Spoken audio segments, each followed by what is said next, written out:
years old, and I'm sitting in a courtyard with 16 kids of my age.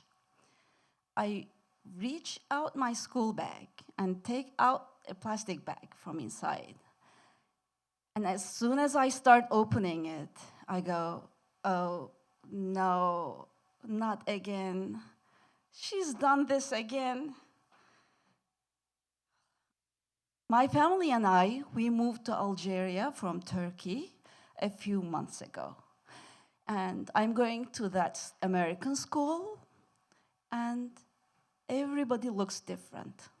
I'm the only Turkish kid in the class. I feel so weird because everybody is wearing those blue jeans. And it's 78, and we don't have those in Turkey. All I have is fabric pants. And they have those, white and shiny sneakers. I don't have those. We only have one brand in Turkey, and it's SM, and they are dark blue and ugly. But the difference which causes me the biggest problem is the lunches. See, everybody has those pretty shiny lunchboxes. And as they open them, they take out aluminum folios. They take out stretch folios with all shiny and pretty-looking sandwiches and fancy cupcakes. I haven't seen any before. But I reach to my bag. I open the plastic bag and take out the sandwich. And it's those stinky meatballs again. I tell my mom not to do it, but she doesn't listen. So every time I take them out, I hear everyone going, what is this stinky thing? And I just want to become that meatball and shrink into that plastic bag. So embarrassing. Well, it's not the worst thing that happens to me in that school. I can't speak to other people, not only because I don't speak good English, I speak a little, but also I'm shy. And also, my mom used to tell me that I should never, never, ever speak to strangers because they are too dangerous. My father used to live abroad. So I grew up with my mom, and every time I would like to invite a friend from school, she would tell me, "Oh no, you can't do that. Your father wouldn't like it. You shouldn't be speaking to strangers. We don't know them if they are good or bad people. They may be really bad." So I would just stick around with her friends' kids, boring kids. And we would just get together sometimes in one of my mom's friend's house. And, we would just play music and do silly dances. The only move we had at that time was with that. Rah, rah, Rasputin, something like that. So, well, I am back to the American school now. I am sitting one day at my desk, and I see Tom walking towards me. I go, oh my God, what's going on? And Tom is the most handsome boy in the class. And he just comes near and hands me an envelope with "to Elif" on it and disappears. I open the envelope. It says, "You are invited to my birthday party this Saturday from 7 to 12 midnight and at La Rue Hydra, which is Hydra Street, a street where only rich people live." And for a moment, I'm so excited. Well, I'm invited to a party. Wow, I'm just in the clouds at that moment. I don't think anything else. As my father comes to pick me up, I ride the car, but actually I'm in the clouds. We go home. Silently, I go in my room. I say nothing to my mom. I say nothing to my dad. I go quietly in the room. I reread the envelope and enjoy it for a moment. Well, Tom is a total stranger. So they would never let me go. Well, then I might do my homework. So I put the envelope on the table. I start doing my homework, and my father comes in. He sees the envelope and says, "What is this?" I don't say anything. You know why? Because I feel guilty. I feel guilty of being invited to a party at night time at a stranger's house. And he just reads it. Well, that's the end of my dreams. At least I could have dreamt a few more days going there. But he says, "Well, 12 is a bit late. I'll come and pick you up at 10. Can I go?" "No, she can't."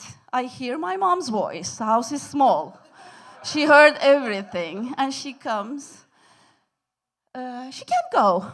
My father says, "Why not?"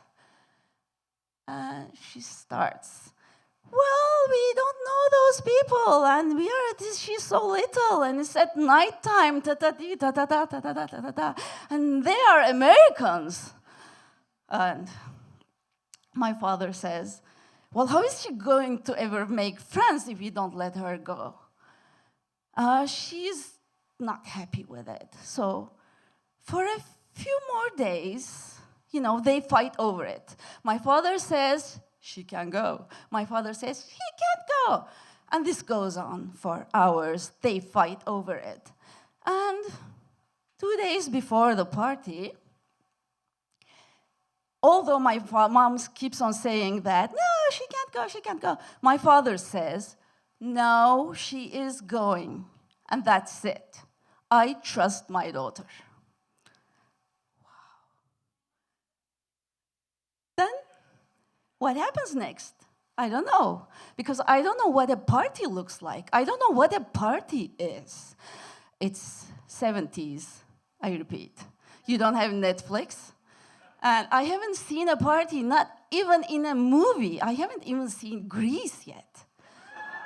So I just keep on imagining, The girls at school, they have already started talking about it, what they are going to wear. This is the least problem for me because all I have is those fabric pants. Good thing. But, am I going to have to speak to those people? At school, it's so easy, I'm a smart kid, I'm the smartest one. I just put up my hand and answer all questions. But the party should be something different. So, I'll think about all that later. I decide to enjoy the feeling. I am going to a party. I can talk about that to my Turkish friends in summer. So the day comes, and my father drives me there. He says, "Open the door and go." Uh-oh. He doesn't even want to see if they are good or bad. Huh? I start going towards the door. It's a big house. I'm not scared. I knock on the door. The mother opens it. She's so warm and lovely. I go in. Wow. It's all lights. It's music. Bee Gees in the air and this Kool-Aid. Wow, this feels good. I go in, feeling good, and then I see everyone dancing. And I remember,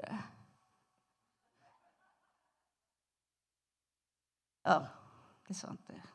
So I decide to stand in a corner and just get lost. But a few people remark me, so they come and talk to me. The mom, the father, they come and chat with me. But it's only 7, and I can't do this till 10. So I have to find something smart. I see the mom passing by. I say, "Hey, can I have a glass of water?" And she says, "Okay, follow me." We go in the kitchen. I follow her. She gives me the glass, and I drink it. She disappears. I get lost in the kitchen. I'm holding with my glass in my hand. Feels safe. Now I can stick around here till 10. It's still the party, the music. I hear the music. Good. I can even, if I want. So, well, when I am so happy in the kitchen, I see someone at the door. Uh-oh, it's Jerry. Jerry is half American, half Syrian, and half my size. He comes in and says, "What are you doing here?" I say, "Well, I'm drinking water." "Oh, don't you want to come in and dance?" I say, "Nah, I'm good." He says, "Why not?" I say, Nah, I'm good here." I said, "Oh, do you know how to dance?" I say, He starts asking again, "Do you know how to dance?" Oh, I surrender. I say, "Well, there is this move." I'm so glad that I have the glass still in my hand. I show him my move. And then he says, "Well, I can teach you a few more." "Really?" Then I put the glass aside, and he starts teaching me. We are hearing, remember? Bee Gees. He says, he says, "Okay, do this. Staying alive, staying alive. Staying alive." Wow, I'm dancing. I feel so good. It feels good. And we go inside. I'm still dancing. And he's dancing with me. I look around me. Well, after all, I don't feel so different now. Maybe we are not so different after all. Well, if I trusted this Jerry, maybe I can trust them all. Or maybe even better, as my father said, I can trust myself.